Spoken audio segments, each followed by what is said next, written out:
More than 160 people were injured in just minutes.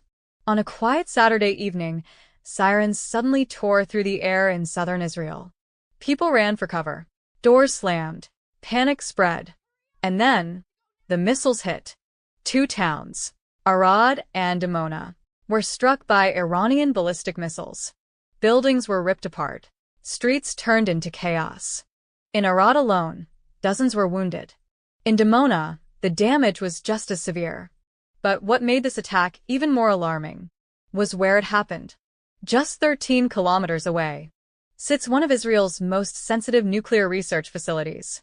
For a moment, the world held its breath, because if that site had been hit, the consequences could have been far worse.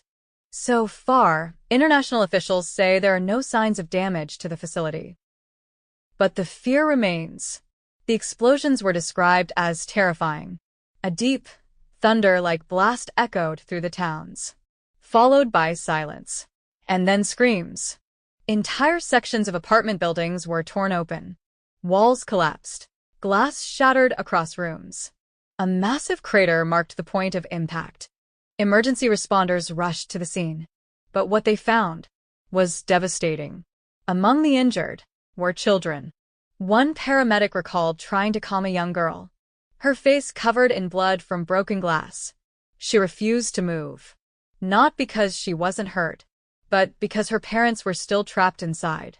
Rescuers had to search through the wreckage before the family could finally be brought out together. Moments like this show the reality behind the headlines. This isn't just numbers. These are lives. And then comes the question everyone is asking. How did this happen?